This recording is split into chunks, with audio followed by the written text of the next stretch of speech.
Hi there, and we are back with another Elite Coach Live, coming to you every single week, bringing you information that helps coaches on their journey to becoming the elite coach they want to become.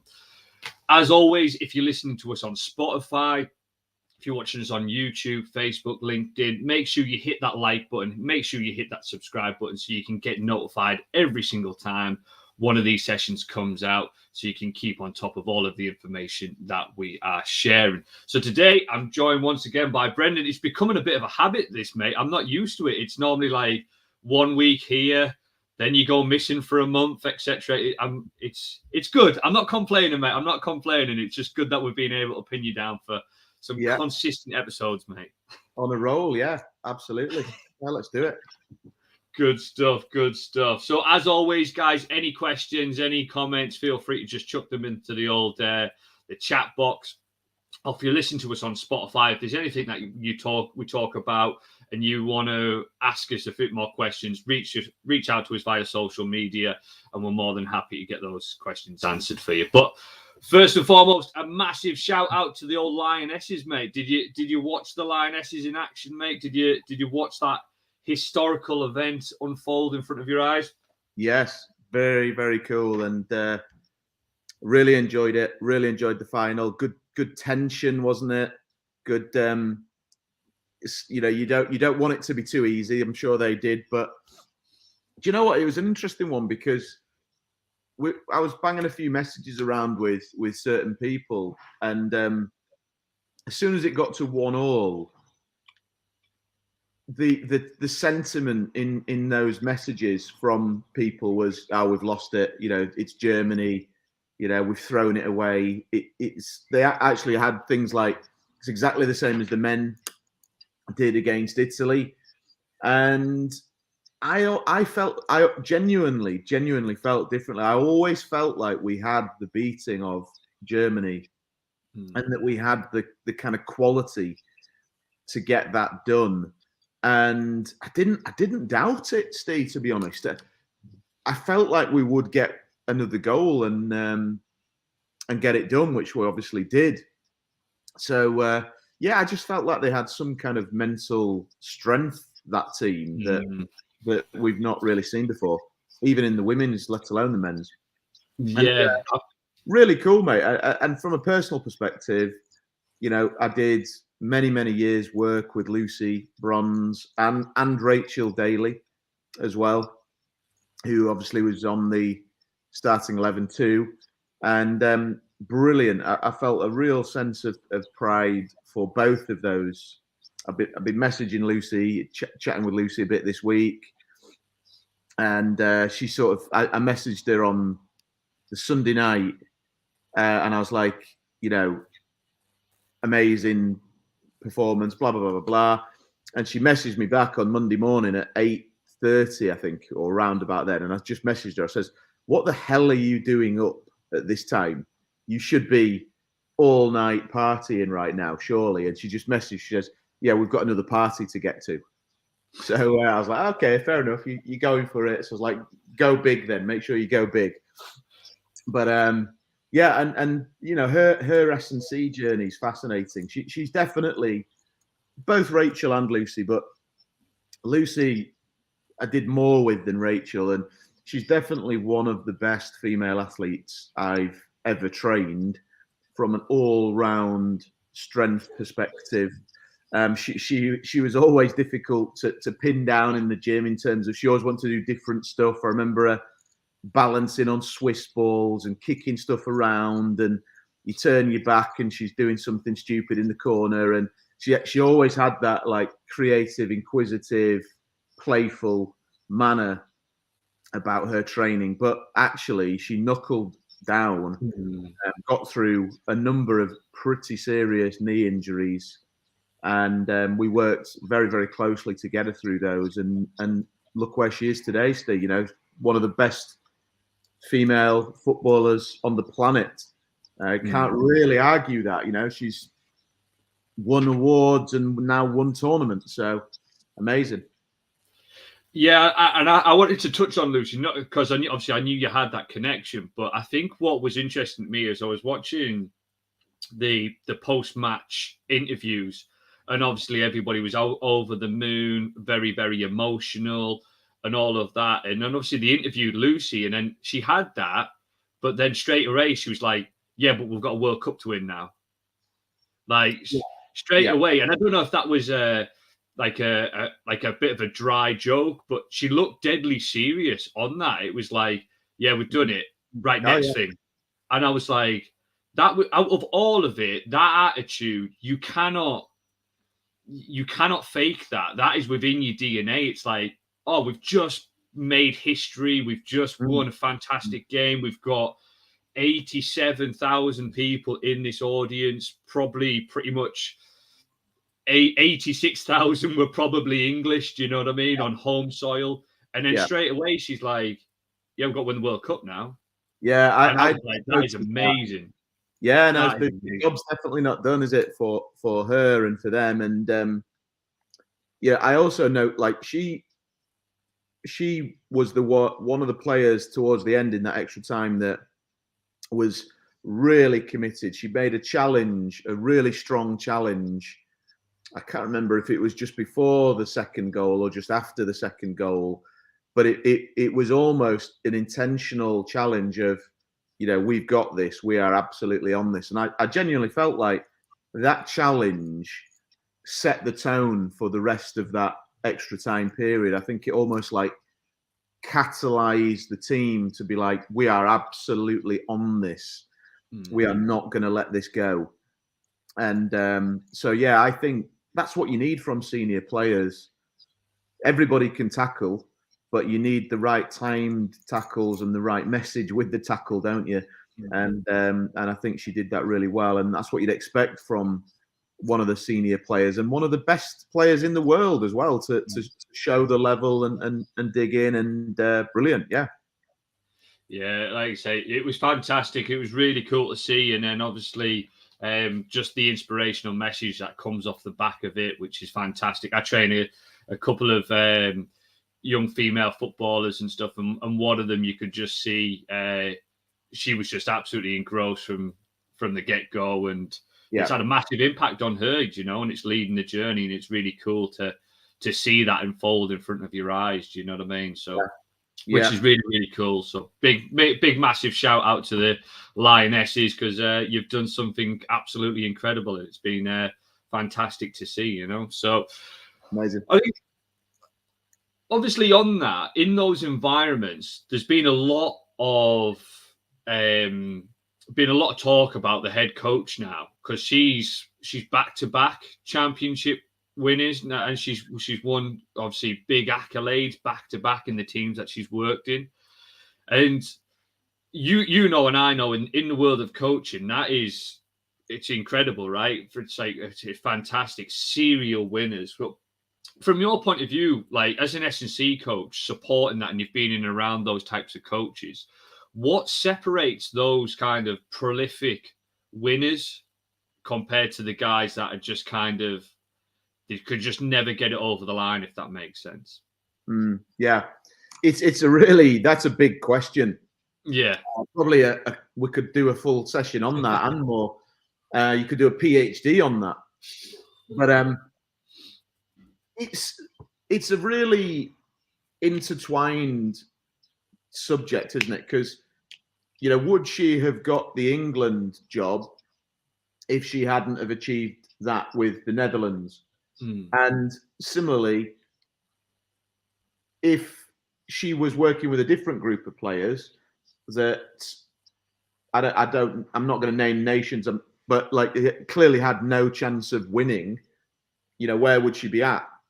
And so the link between the talent and the group of players, or the individual, if you're talking about a mixed martial arts combat athlete or an individual athlete, and that coaching tone is really, really relevant. You know, you look at some of the boxing results we've seen when Tyson Fury moved from Ben Davidson to Sugar, and he was winning with Ben Davidson, but he won in a much more intentional way, let's say, and that's a natural born winner in his own right. Why did he make that change? Same with Andy Murray. Andy Murray had lost his first Grand Slam finals, first four Grand Slam finals, and then he moved to Ivan Lendl and got it done. And so, what does that person give you? What I don't think it does is change your skill base instantly overnight. It doesn't make Andy Murray a more skillful tennis player overnight, and it doesn't make Lucy Bronze a more skillful footballer.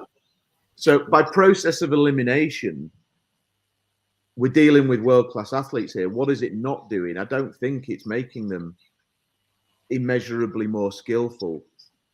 So you got to look towards the mental side and the belief side, and somebody that what is a good coach? I had this conversation yesterday with somebody about what is the coach part of a strength and conditioning coach, and what is our job as a coach. And in Serena Weidman's case, what is her job as that head coach or manager of England? And it is that unlocking performance. It's unlocking the best of those individuals, and there is more mental in there than physical for sure. And there is definitely a sense of belief and a sense of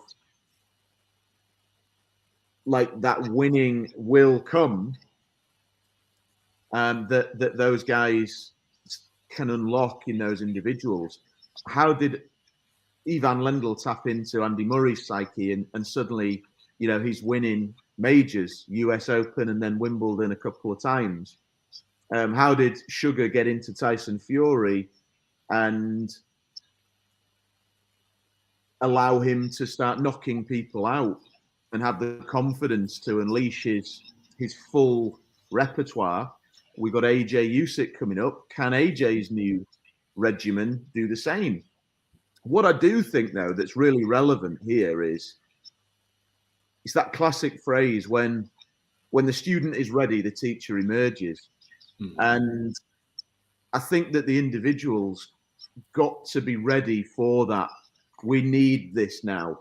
And sometimes that change is what it takes. Same with like Guardiola and Man City, and they were winning before, but they've turned into complete serial winners, and now it's winning all the time. Anything other than winning. Man United need that now, don't they, to come back in.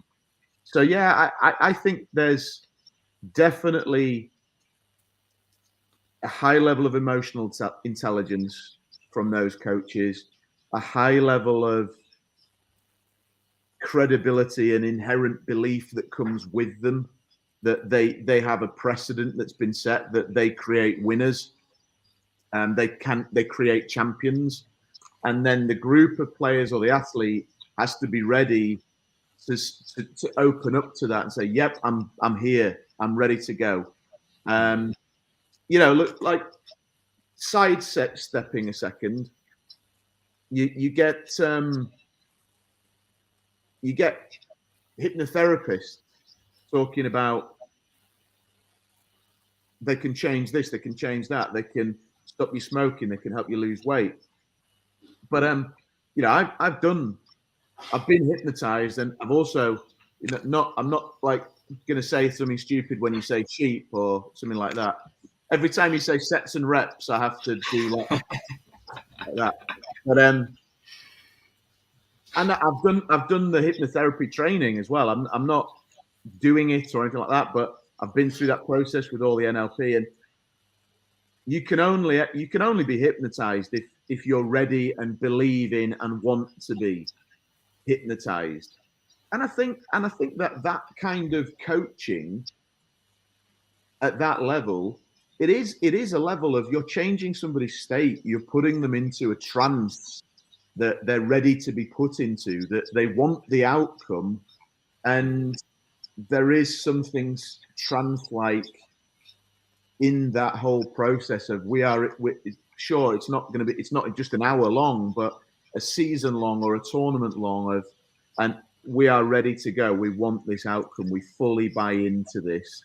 and you are the person that's going to deliver this because you've done it before, you have a good high level of emotional intelligence, etc., etc., etc. Steve, you know that's probably rambled a bit there, but that would be my take on it. Really, it's a very well balanced, finely tuned cocktail of ingredients, I think. I know, like I say, loaded questions at you this morning, mate. It's always good to get that balance, and I think for me, I always like to focus on the individual. So I'm sure you've probably watched The Last Dance with Michael Jordan, Defiant Ones with Dr. Dre and Eminem and Jimmy Iovine and stuff like that. And I think when I watch those, I think this is what's great about these documentaries now, is the things that these guys have in common is how accountable they are to themselves. So you listen to the stories like Kobe Bryant and stuff like that. He was like, I've made a contract with myself that I will do all of these workouts and I will commit to this process and I will not break that contract, regardless of how tired I am, regardless of if I'm aching, injuries or whatever it may be. We've seen it when he's played on a broken ankle, won game-winning shots and stuff, you know, and that's incredible. And I think they're always looking at themselves. And I came across this quote in a book that I'm reading at the moment, which was judge your results and others' intentions.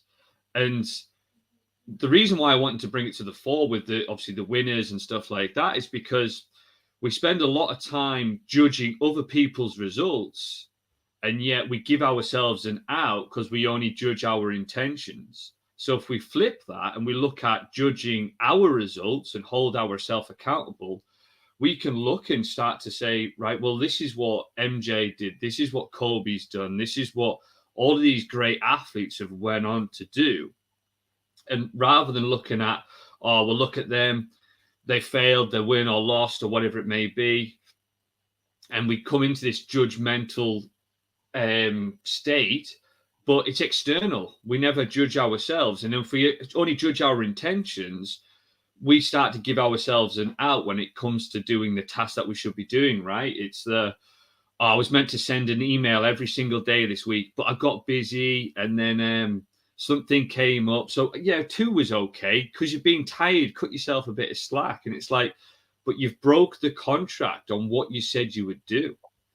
Do you know? So it really stood out to me, that. And I think ultimately it goes back to that coaching yourself before you learn to coach others. And I think that's something that us as S&C coaches and personal trainers and whichever type of coach you are you judging yourself on your results, and are you judging other people's intentions? Because the final bit on that, in others' intentions, is in a world where people are putting out information where it's just clickbait, it's quite inflammatory. Don't look at the message, look at the intention by the message, because sometimes people put stuff out and you go, it's not quite right, but I get their intention. And you just see it in a different way rather than looking at the actual statement itself, you know? So I don't know if that's making sense there, but I don't know if you've got any kind of thoughts on that yourself there, Brendan, but I think it's something that we do need to start tuning into a little bit more, is holding ourselves accountable and judging ourselves and our own results, and not on our intent as such, because you give yourself an out time and time again. Yeah, no, it's interesting where you're taking it, and there's a lot of sense there. I mean, let's talk about eliminating things here, because that's what we did with earlier on, of like what it's not. And I kind of think when you're trying to achieve something, other people's intentions, really, you kind of want to eliminate them in my eyes. You know, it's not relevant. And it is all about results. And the only intentions you want around you are people that fully want you to achieve your outcome. And if you look at the Michael Jordans of this world, the Ronaldos, you know, we talked about those those elite world-class coaches, but those players, they set a standard that raises everybody else's standard. And in a sense, I know that they're trying to win a world championship or a Premier League or what have you, but in a sense, they are like an elite mentor that you kind of say, look at what this person's doing. Imagine how much you would improve as a basketball player or a football player if you were training with Ronaldo every day or Michael Jordan every day. And you'd see everything, wouldn't you? You'd see not just how many shots they take, but how they behave, how they turn up, how they, warm up and cool down and so on and so forth. You'd see everything. It's just a massive educational process for younger players coming through. And that's what you want around you when you say, well, I want to achieve this. I want to get my gym open. I want to be an elite kettlebell athlete. I want to win a UFC title. Right. I need to go and be around people, and only people that will teach me how to do this quicker and most effectively and be this human that I want to become. And I think the goal really for me would be that's your razor focus, eliminate all the other distractions. And essentially that's where, the other's intentions, it's fine. Just leave that, get rid of that, eliminate that, because you're right. You see all these clickbaits and it's taking you this way, and now I've got to do this, and it doesn't do a lot of good, frankly, Steve. I think the filter needs to be tighter with most people, and I think it's a constant reflection process to keep that focus razor sharp and eliminate distractions. Yeah, I totally agree, and I think this is, in this day and age with everything that's going on now, we do need to, like you say, tighten that filter, but also just, I think if you can try and find one statement that can keep you honest and true and keep you on the path whenever you find yourself getting dragged into the mire of this and that and the kind of, the catastrophe type mindset that we seem to be having at the moment. Everything is the worst it's ever been. We look at the heat wave from a few weeks back, I'm pretty sure the way the headlines were made up that buildings were going to start like melting and stuff like that, and it just sort of bred this fear and stuff. And it's like, actually, like what's the intention here? Judge that intention there, and it's trying to stir up that. So you've got to move away from that, because what you don't want is that moving you away from your results, because you lose out and they win. That's a good example.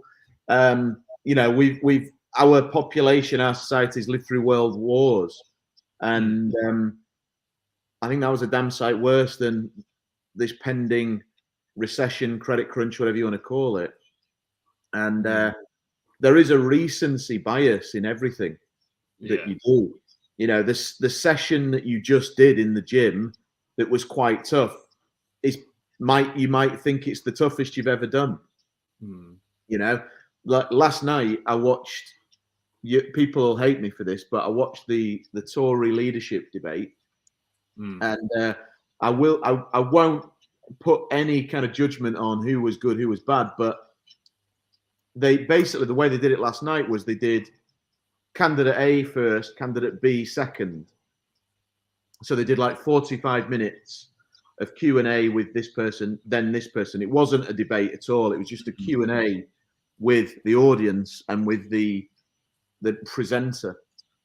And at the end, they did a vote to say, who do you think you're going to vote for then, or what have you?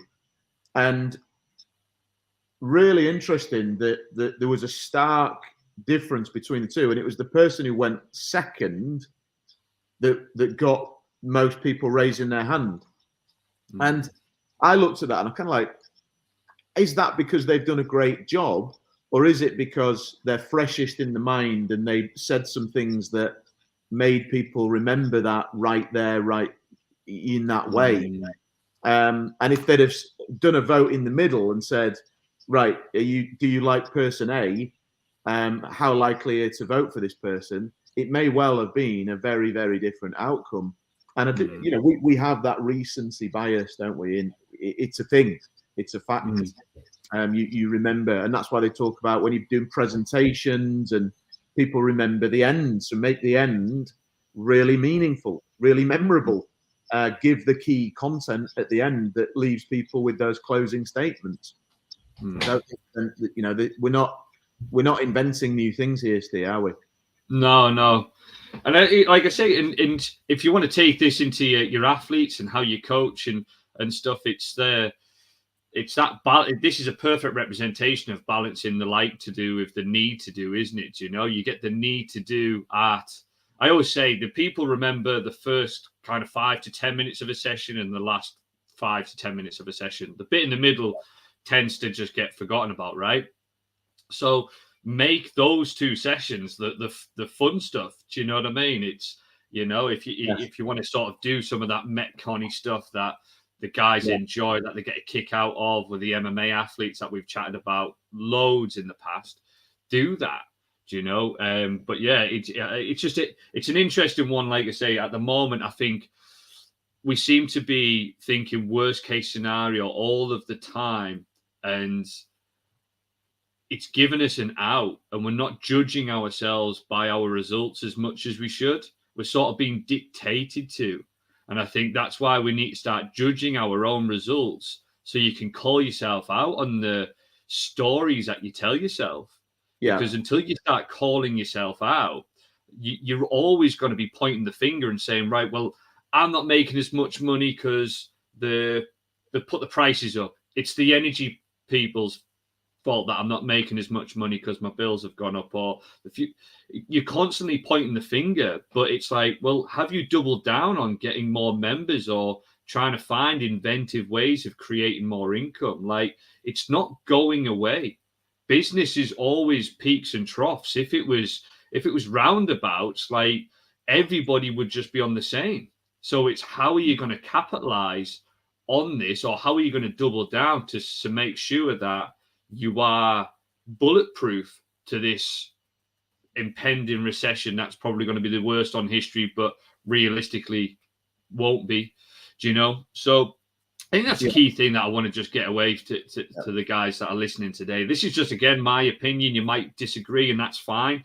But I think ultimately one thing that's helped me massively over the past probably 18 months is actually just judging my own results. You know, right? Can I go to bed every single night saying, did I do my best there? Have I done everything I possibly can? And if I can answer that honestly and truthfully and say yes, then you can go to sleep and rest well. If not, I didn't get this done today because of so and so, this, and this, you're always going to be deflecting and taken away from ultimately the stuff that's in your control. Yeah. I think you've nailed it. And from my perspective, I think if you, I've said this to you before, I try and practice this myself, but when it comes to clarity and getting an understanding and a sense of what are you trying to achieve here, arguably the worst thing you can do is just throw that into a normal day and, you know, right, I'm trying to do this. I think solo time, and we struggle with this as a society at the moment. But when I speak to coaches, when I speak to individuals, that they are busy fools, frankly, and they're not really moving at a speed that they want to move at in terms of progression. And you look into their life, you analyze their life, and they're saying yes to everything, no to nothing. They are not being selfish with their own time at all. And if you want clarity, and if you want to reflect and decide on what is the goal here? What am I trying to achieve? What is meaningful to me?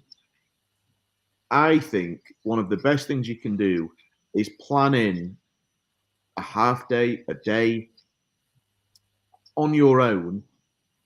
Go up, have a walk, take your phone and turn it off, and sit down for an hour or so and decide, right, where am I going here? What's important in the health, the business, the family relationships piece, the career? Where am I going? What is going to be meaningful? Because you can actually think in that way. And we really, really struggle with that. So have that complete switch off and give yourself, sometimes not that long, 30 to 60 minutes. Going on a long walk by yourself sometimes is enough. By the end of that walk, as long as you've guided yourself and had some intentional time, you can get to the end there and get clarity. And the other side to that would be, then what do you do when you get back? Don't allow yourself to get dragged back in to the melee that life presents at times, and start to say no a little bit more and build some courage to do that. Because momentum is a big thing. Momentum is a big thing. You know, serial winners. Well, that phrase comes from somewhere, and that's why that's what it's all about. You create a sense of belief, and you can't have. To your point, you're not going to run a personal best every day. So it's not, I don't think, necessarily always the best play to analyze it on a daily basis, because everybody's going to have shit days. Zoom out a little bit and think, actually, is my average speed increasing? Am I feeling better? Am I feeling less anxious? Am I doing more? Am I moving forward? And, you'd see that if you use the training analogy, you're lifting more weights on a weekly, daily basis. You're nudging that up. That's why it's good to keep a training diary. You're running generally faster. It's easier for you to run faster than it was a year ago, for example. And it's exactly the same in business, exactly the same in your career progression. Are you more confident in conversations? Are you more confident in client interactions, programming? Zoom out a little bit and then zoom back in and say, right, how do I keep the momentum going there? And I think, that's a key point, Steve, because how often do you speak to coaches? You do a lot of coach to coach mentoring, and there's just so much going on. You can't see the wood for the trees, can you? No, and I'm going to use if he's watching this or listening, he'll probably won't get embarrassed too much. But when he first joined the mentorship 6-7 months ago now, he freely admitted he was not in a good place mentally. He couldn't see what he was trying to achieve. Business wasn't right. He was letting his work situation dictate his mood and his state and stuff like that. I had a chat with him yesterday, and honestly, the conversation picked me up. Frankly, it was great, because he was like, "Oh, actually, Steve, I've done all of the actions that you've said the last month. I'm more efficient. I've probably gained about 4 or 5 hours a week just in admin time. So that's freed up more time when I can actually be coaching. I've actually got my coaching system and structure set up. My athlete and client journey is a lot better. So when they join me, they're going through this one process. I'm able to sit down and go away for weekends with my partner and all of these things." And you're just like, mate, that's awesome. That's what you should be. You have cracked probably what 80% of coaches won't do, because they get a set of perverse sense of enjoyment of saying, I'm busy, I'm too busy. And that gives them an out. And it's like, mate, you've just created 5 hours a week, roughly. You're having time where you're sitting down with your partner and having some good quality time. And he had the ultimate stress test on that.